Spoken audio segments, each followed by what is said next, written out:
नमस्कार दर्शक बंधु लाटेस्ट जॉब्स ओडिशा को आपण मान को स्वागत। दर्शक बंधु आज निजुक्ति सूचना रही ओडिशा रे शिशु सेविकार निजुक्ति। आपण पंचायत आपण वार्ड रे बहुत गुड़े शिशु सेविका पदपदवी निजुक्ति होगा जाऊँगी। ओडिशा शिशु सेविका रिक्रुटमेंट 2025 को आपण मानक ऑनलाइन रे आवेदन करने को पड़ो। 45,000 प्लस पोस्ट वैकेंसी नहीं आसूची WDC डिपार्टमेंट। दर्शक बंधु आपण माने दशम किंबा अष्टम श्रेणी पास करथिले एही पदपदवी आवेदन करें। एथिपाई कौन सी परीक्षार मध्य व्यवस्था नहीं। निज निज अंचल अंगनवाड़ी आपणकर निजुक्ति रहिबो। अंगनवाड़ी थिबा छोट छोट पिलामानंकर देखाशुना करिबा एवं सेमानक विषय रे तथ्य उपस्थापना करने आपणकर दायित्व एवं कर्तव्य रहिबो।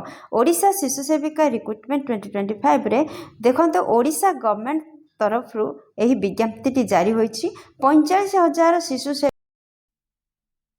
दर्शक बंधु जदि आपण माने इंटरेस्टेड अछंतु ताहाले जानि नियंतु एथिपई आपणकर योग्यता कौन रहिबा दरकार, आपणकर शिक्षागत योग्यता कौन रहिबा दरकार, आपणकर बयस सीमा कौन रहिबा दरकार, आपणकर वैकेंसी डिटेल्स केते रहिछि, टोटल पोस्ट कौन, आपण एप्लिकेशन फी अछि कि नाही, प्लेस ऑफ पोस्टिंग केउठी रहइबो, केउं कौन डॉक्यूमेंट आवश्यक हम जदि आपको ऑनलाइन रे आवेदन करेंगे, इंपोर्टेंट डेट कौन रही किपरि आपण माने ऑनलाइन रे आवेदन करेंगे आर डिटेल्स पूरा देखिना। दर्शक बंधु बर्तमान मु आपण मानू नहीं आसी ओडिशा रे एक ट्रस्टेड जॉब पोर्टल साइट को आपण जदि पेज रे पहुंचबा को चाहउछंती ताहाले आपण देखुथिबा वीडियो रो तळथिबा डिस्क्रिप्शन बॉक्स रे फर्स्ट लिंक रे क्लिक करंतु आपण मान मध्ये पेज रे पहुंच परिबे।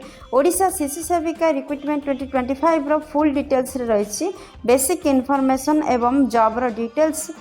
वर्तमान देखो नेम ऑफ ऑर्गेनाइजेशन कौन, WDC डिपार्टमेंट तरफ विज्ञप्ति जारी होईछि। ओडिशा गवर्नमेंट आपण विज्ञप्ति जारी करछंती। टाइप ऑफ जॉब रोची स्थायी नियुक्ति बा परमानेंट टाइप रो जॉब। दर्शक बंधु आम जब जॉब कैटेगरी विषय कहवा ओडिशा गवर्नमेंट जॉब अटे। क्यों क्यों पोस्ट पाई आपणकर विज्ञप्ति प्रकाश पाई देखंतु। शिशु सेविका पोस्ट पाई विज्ञप्ति प्रकाश पाई। एप्लिकेशन मोड आपण मानकर ऑनलाइन रे रहइबो। आपण चाहेले निज निज मोबाइल रो किंबा निज निज कंप्यूटर रो किंबा कौन से नेट पॉइंट रो एहाको आवेदन करि परिबे। केउ माने एहाको आवेदन करि परिबे देखंतु आम ओडिसा रो समस्त कैंडिडेट एहाको आवेदन करि परिबे। प्लेस ऑफ पोस्टिंग निज निज अंगनवाड़ी रे रहइबो। अप्लाई रो लास्ट डेट खूब शीघ्र आपण पाखरे पहुंची जिवो। दर्शक बंधु जदि आपण माने यार सत्यासत्य जानबा पय इंटरेस्टेड अछंती ताहाले www.odisha.gov.in रे आपण माने लॉगिन करी और ऑल डिटेल्स जानि परिबे। जेंडर विषय जदि कहबा ताहाले आपण मान तो जानि छंती पोस्ट रो ना होची शिशु सेविका, तो केवल महिला मानक पय विज्ञप्ति जारी। ओडिशा शिशु सेविका रिक्रुटमेंट 2025 रो एलिजिबिलिटी क्राइटेरिया देखंतु। प्रथम देखिना शिक्षागत योग्यता कौन रहिबा दरकार। आपणकर शिक्षागत योग्यता रहिबो जे अष्टम किंबा दशम श्रेणी जेकोसी बोर्ड रो पास होइथिले आपण माने एही पदपदवी पे आवेदन करि परिबे। ओडिशा शिशु सेविका रिक्रुटमेंट 2025 रो सिलेक्शन प्रोसेस कौन रोज देखंतु। दर्शक बंधु आपणकर ओडिशा शिशु सेविका रिक्रुटमेंट 2025 रो नोटिफिकेशन अनुसार आपण माने किपरि सिलेक्शन हो पारे देखंतु। एथिपाई कोनोसी भी एग्जाम रा व्यवस्था नहीं, कौनसी स्केल टेस्ट रो मध्य व्यवस्था करा जीवनी। डॉक्यूमेंट वेरिफिकेशन रहिबो। आपण माने अष्टम किंबा दशम श्रेणी पास करछंती कि नाही तार वेरिफिकेशन डॉक्यूमेंट वेरिफिकेशन रहिबो। यह छड़ा कौनसी भी एग्जाम रा व्यवस्था नहीं किंबा स्किल टेस्ट रो मध्य व्यवस्था नहीं। दर्शक बंधु जदि आमे ओडिशा शिशु सेविका रिक्रुटमेंट 2025 रो वैकेंसी डिटेल्स रे देखिबा ताहाले यह 2025 मसिया पई बहुत बड़ बम्पर भर्ती रहउची। 45,000 प्लस रो पोस्ट वैकेंसीज WDC डिपार्टमेंट नहीं आछंदी अंगनवाड़ी रे शिशु सेविका रो नियुक्ति पई। वर्तमान यह पृष्ठ देखि नियंतु जे आपणकर बयस सीमा कौन रहिबा दरकार जदि आपण माने शिशु सेविका पोस्ट पई अप्लाई करूछंती अंगनवाड़ी रो। दर्शक बंधु जदि आपण माने साधारण केस रो आछंती ताहाले आपणकर सर्वनिम्न बयस 18 वर्ष एवं सर्वाधिक बयस 42 वर्ष होइथिले आपण माने एही शिशु सेविका पदवी पई आवेदन करि परिबे। एहा छडा एज रिलैक्सेशन मध्य रही बयस कोहल कर सरकार नियम अनुसार जदि आपण मैंने ओबीसी कैंडिडेट होते ताहले 3 वर्षर एज रिलैक्सेशन रोचे जहाँफल आपण मैंने सर्वाधिक 45 वर्ष पर्यंत फॉर्म अप्लाई करेंगे। जदि आपण मैंने एसटी एससी पीडब्ल्यूडी किंबा एक्स सर्विसमैन अटंती ताहले आपण 5 वर्षर एज रिलैक्सेशन रोचे जहाँफल आपण मैंने 47 वर्ष पर्यंत फॉर्म अप्लाई करेंगे। दर्शक बंधु आपण मैंने जानते यहाँ सर्ट नोटिफिकेशन थिला जे एटा निजुक्तिर सूचना थिला। ओडिशा शिशु सेविका रिक्रुटमेंट 2025 रो इम्पोर्टेंट डेट कौन देखंतु अप्लाई शीघ्र स्टार्ट होगा जाऊँगी। अप्लाई रो लास्ट डेट मध्य शीघ्र आपण सूचना पाइपर अप्लाई रो लास्ट डेट विषय तो चैनल सहित जोड़ी रही था जहाँफल जितेबाला आपणकर अप्लाई लिंक एभेलेबल हम सांगे सांगे आपण मैंने चैनल माध्यम जानीपर। दर्शक बंधु जदि आम एप्लिकेशन फी विषय कहवा जनरल ईडब्ल्यूएस ओबीसी समस्ते फ्री रे आवेदन करेंगे। एसटी एससी ओमेन मध्य फ्री रे आवेदन करेंगे।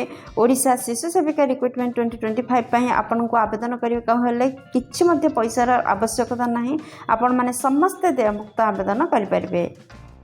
दर्शक बंधु ताहले वर्तमान देखंतु जे कौन कौन डॉक्यूमेंट आवश्यकता रहबो जदि आपण माने एहा को ऑनलाइन आवेदन करछंती। फास्ट आपण माने ए सब डॉक्यूमेंट को रेडी करी रखि थांतु आपनकर खूब शीघ्र 85,000 प्लस पोस्ट प्रकाश पाइबाकू जाउछि। शिशु सेविकार प्रत्येक अंगनवाड़ी केन्द्र में आपण माने पाइजिबे यार वैकेंसी आपण निज निज अंगनवाड़ी केन्द्र में मध्य यार वैकेंसी डिटेल्स पाई परिबे। तो डॉक्यूमेंट रेडी कर रखिथांते कौन कौन डॉक्यूमेंट लागबो देखंतु। फर्स्ट आपणकर शिक्षागत योग्यतार सर्टिफिकेट मार्कशीट आवश्यकता रहउछि। सेकेंड रे जाति प्रमाण पत्र आवश्यकता रहउछि। थर्ड रे रेसिडेंट सर्टिफिकेट आवश्यकता रहउछि।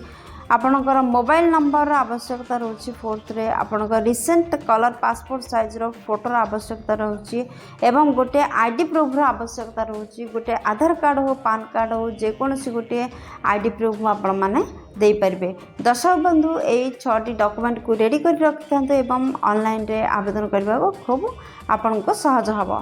ओडिशा शिशु सेविका रिक्रुटमेंट 2025 सारा डिटेल्स विषय जदि आमे कहबा आपणकर मासिक दरमा 3000 टंका रहिबो। जदि आपण माने इंटरेस्टेड अछंती मासिक 3000 टंका दरमा जॉब टी करबाकू ताहाले निहाती भाबरे आपण माने सरकारी नियुक्ति टी को हाथ छड़ा करंतु नाही। दर्शक बंधु यार नोटिफिकेशन आउट हो सारी जिते एप्लाई लिंक एक्टिव हम आपण मानक चैनल माध्यम जनाई दि जाव जे क्यों लिंक रे आपण माने एप्लाई करेंगे आपण एरिया रे थिबा अंगनवाड़ी केन्द्र लिंक रे आपण माने क्लिक कर जानि परिबे केतिकी पोस्ट वैकेंसीज आसी आउ क्योंटी फास्ट डेट आपण अंगनवाड़ी केन्द्र कौटी लास्ट डेट आपण अंगनवाड़ी केन्द्र ऑल डिटेल्स आपण माने जानि परिबे एवं सेथिबे आपण माने चैनल टी को सब्सक्राइब कर रखि थांतु एवं काहेकि ना चैनल टी रे मध्ये प्रतिदिन प्रकाश पाउथि नुआ नुआ सरकारी नियुक्ति विषय रे। जदि आपण माने प्रथमे नोटिफिकेशन पाइबाकू चाहछन्ती ताहाले चैनल को निहाती भाबरे सब्सक्राइब करंतु। वीडियो टी भल लागिथिले निहाती गोटे वीडियो को लाइक करंतु आ सांग मनक सहित निहाती भाबरे शेयर करंतु। दर्शक बंधु वीडियो टी को एपर्यंत देखिथिबारु आपनको अशेष धन्यवाद। पुणी देखा लेटेस्ट जॉब्स ओडिशा नुआ फ्रेश अध्याय नुआ नियुक्ति सूचना सहित से पर्यंत जय जय।